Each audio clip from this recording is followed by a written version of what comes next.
Tak lama kemudian, mereka dihampiri oleh seorang pria yang bernama Bai Xing. Ia merupakan pemimpin kota kuda putih. Mu Chen lalu diajak ikut bersamanya, karena bagaimanapun juga, Mu Chen dan Luli adalah orang asing di sana. Namun di sini hanya Mu Chen yang diajak, sementara tidak untuk Luli.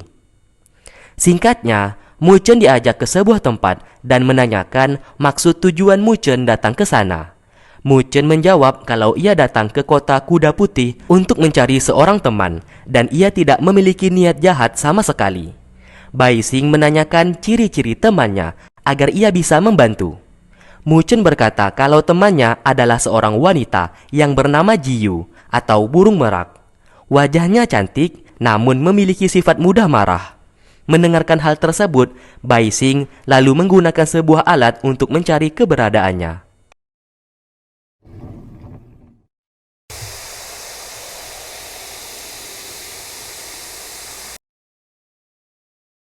Di saat itu, Bai Xing menceritakan kalau kota kuda putih dikenal sebagai kota yang aman dan damai. Namun suatu ketika terjadi sebuah perselisihan antara orang-orang yang memiliki energi spiritual. Lalu muncul sebuah mata raksasa di atas laut yang membuat semua orang berhenti bertarung dan merasakan kebahagiaan. Seakan-akan mereka lupa dengan pertarungan yang sedang mereka lakukan. Mulai dari sinilah, semua warga terus saja tersenyum. Bai Xing merasa lega akan hal tersebut dan menganggap mata raksasa itu sebagai sebuah anugerah. Setelah itu, Bai Xing mendapatkan informasi kalau teman yang dicari oleh Mu Chen berhasil ditemukan keberadaannya. Ia pun menemani mereka untuk ke belakang gunung.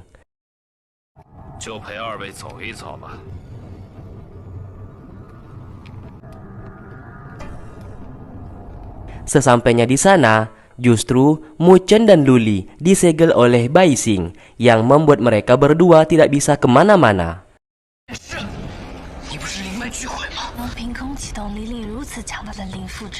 Bai Xing berkata ia sengaja melakukan hal tersebut agar Luli dan Mu Chen tidak masuk lagi ke dalam kota kuda putih.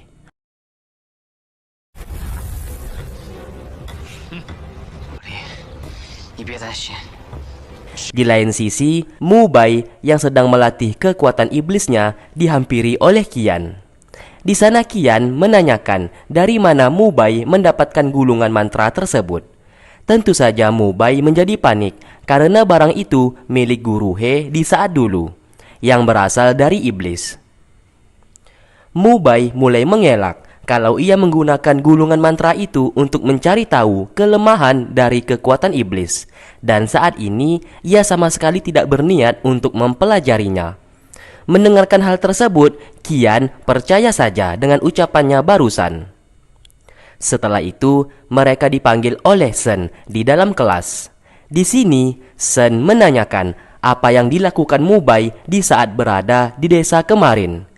Mu Bai dengan percaya diri dan santainya berkata kalau ia melihat semua warga telah dirasuki oleh kekuatan Diyu milik iblis. Ia pun membunuhnya karena hal itu dapat mengurangi penderitaan para warga. Seketika, Shen menjadi marah kepadanya karena yang dibunuh oleh Mu Bai adalah manusia yang tidak berdosa. Mu Bai menjawab apabila ia membiarkannya begitu saja, cepat atau lambat warga juga akan mati secara mengenaskan. Sama seperti pasukan negara Liu miliknya di saat dulu.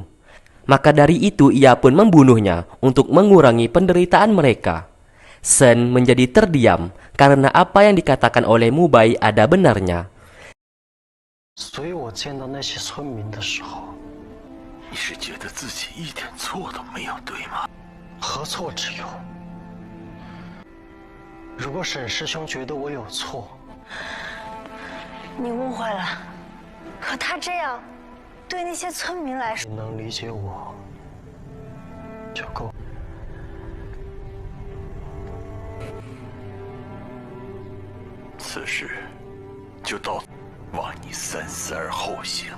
Setelah itu, Shen melihat energi spiritual milik Mu Bai seperti sudah sembuh dengan cepat. Karena kecurigaannya kepada Mu Bai, ia pun menantangnya berduel. Duel pun akhirnya berlangsung. Terlihat Mu Bai terus menghindari setiap serangan.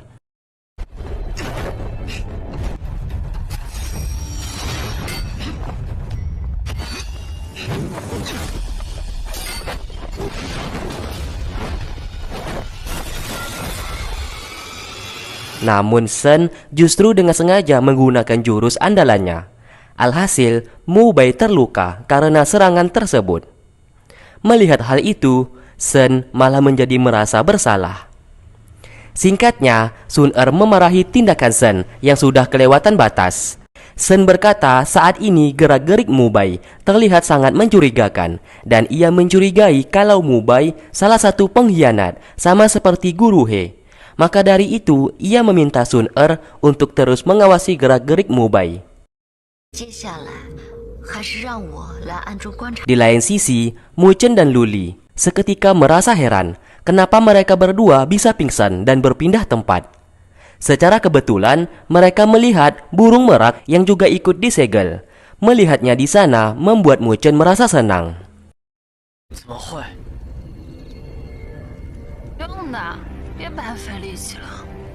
Tak lama kemudian, Bai Tong datang ke sana, memberikan makanan kepada burung merak.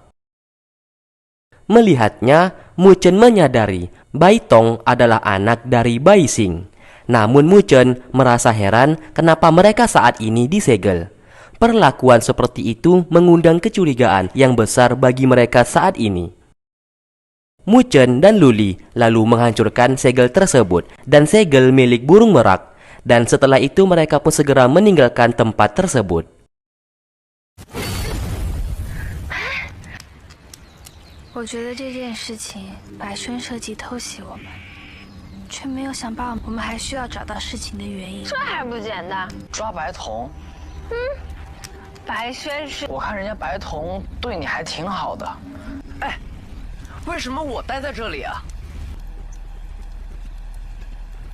Singkatnya, Sun Er tak sengaja melihat Mu Bai yang memasuki kamar Mu Chen. Ia pun segera melaporkan kepada Shen. Mereka pun segera pergi ke kamar Mu Chen dan bertemu dengan Mu Bai. Mu Bai berkata kalau ia hendak menangkap pengkhianat yang sebenarnya yang masih berada di sekolah. Awalnya, Shen tidak percaya terhadap ucapannya. Namun, Mu Bai terus meyakinkannya dan mengajaknya untuk mengejar pengkhianat itu. Saat sedang mengejar, Shen akhirnya menyadari apa yang dikatakan oleh Mu Bai adalah benar. Terlihat Bambang merupakan salah satu pengkhianat yang memiliki kekuatan iblis. Mereka pun bertarung satu sama lain.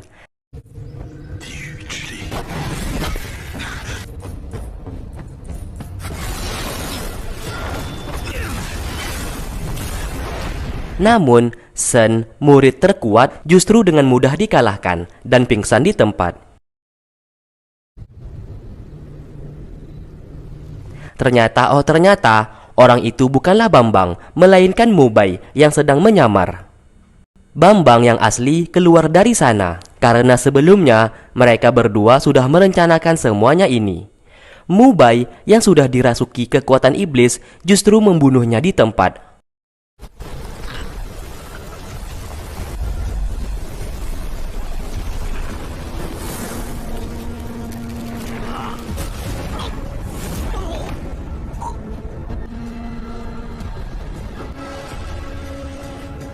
Untuk menghilangkan jejak, ia pun melukai tubuhnya sendiri yang seakan-akan sehabis mengalahkan Bambang. Shen yang telah terbangun sangat berterima kasih kepadanya karena sudah menyelamatkannya dan berhasil mengalahkan Bambang.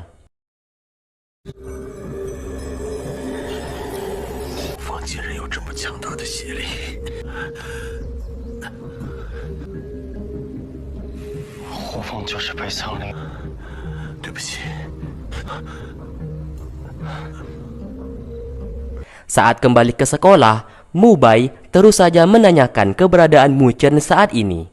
Shen akhirnya bercerita kalau Mu Chen bersama Lu Li pergi ke kota Kuda Putih untuk membangunkan naga putih. Karena untuk melawan naga hitam, mereka memerlukan bantuan dari naga putih saat ini.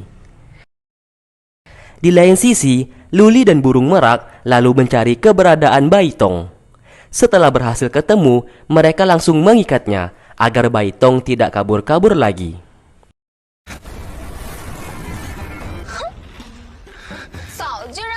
Lalu mereka membawa Baitong karena Mu Chen curiga mengenai mata raksasa yang diceritakan oleh Bai Xing merupakan mata iblis. Kalau memang benar, maka rakyat di kota kuda putih akan dalam bahaya. Baitong justru memaksa mereka untuk segera pergi. Namun Mu Chen tidak peduli. Ia pun membawanya untuk kembali ke kota kuda putih dan menyelidiki apa yang sebenarnya terjadi.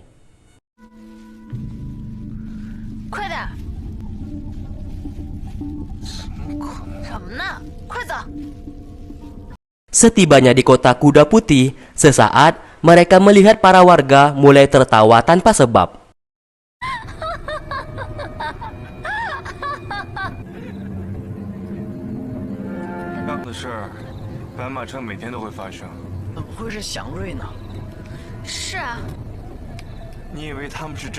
Baitong mengatakan semuanya itu disebabkan oleh mata raksasa.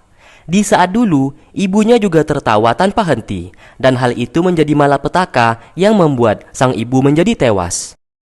Karena hal tersebut, ia bersama ayahnya mengisolasi kota kuda putih, dan ia bertugas untuk menjaga perbatasan, agar orang asing tidak masuk ke dalam kota mereka. Hal itu dilakukan supaya para pendatang seperti Mu Chen tidak celaka seperti para warga saat ini. Lalu, mereka semua justru tak sengaja bertemu dengan Bai Xing yang telah mengendalikan para warga untuk menyerang Mu Chen dan kawan-kawan agar segera meninggalkan kotanya saat ini. Mu Chen akhirnya berkata jujur. Ia datang ke kota kuda putih untuk membangunkan naga putih yang saat ini naga hitam telah menyerang sekolah Bei Changling, dan fenomena mata raksasa yang mempengaruhi semua warga saat ini. Ia yakin mata raksasa itu adalah mata iblis. Apabila mereka bekerja sama, maka mata iblis bisa mereka hancurkan dan para warga saat ini bisa sembuh. Namun Bai Xing tidak percaya terhadap ucapannya dan meremehkan kemampuan Mu Chen untuk menghancurkan mata raksasa. Kalau apabila memang benar mata raksasa adalah mata iblis. Alhasil, Bai Xing mulai menyerang mereka menggunakan para warga yang telah ia jadikan senjatanya. Mu Chen dan yang lainnya sebisa mungkin tidak melukai para warga yang menyerang saat ini.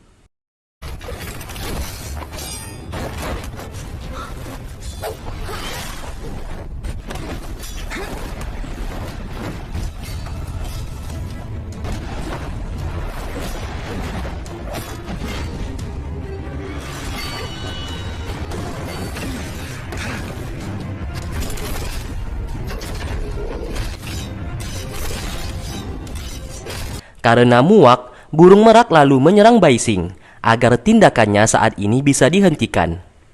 Baitong sujud di hadapan ayahnya dan meminta untuk menghentikan semuanya ini dan biarkan saja Mu Chen dan kawan-kawan membantu mereka agar bisa memperbaiki kota kuda putih dari bencana saat ini. Akhirnya, Bai Xing telah sadar tentang apa yang ia lakukan. Ia pun membawa mereka semua untuk masuk dan siap membantu Mu Chen untuk menghancurkan mata iblis saat ini dan bertemu dengan naga putih. Di sana ia berkata kalau naga putih berada di dalam dasar laut, namun sayang mata iblis berada di atasnya. Apabila mereka mendekat, maka mata iblis akan membuat mereka semua terkena ilusi dan menjadi gila. Tidak hanya itu, energi spiritual mereka juga akan disedot hingga habis. Tak peduli dengan semuanya itu, Mu Chen dan kawan-kawan sudah siap dengan segala resikonya. Akhirnya mereka telah tiba dan melihat mata iblis berada di sana.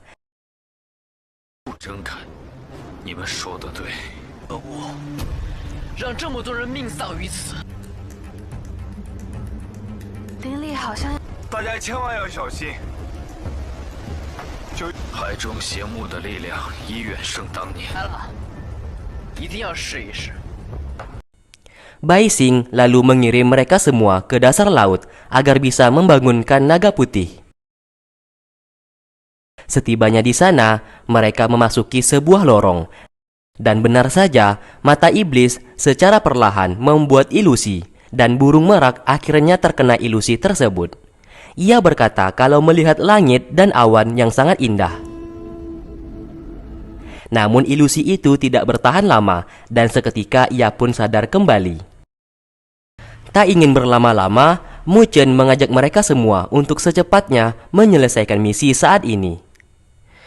Singkat cerita, akhirnya mereka menemukan naga putih yang tersegel di dalam bongkahan es. Luli mencoba menghancurkannya, namun hasilnya nihil.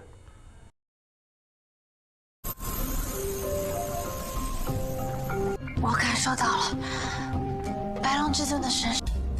九幽，当初你怎么拒绝将我送？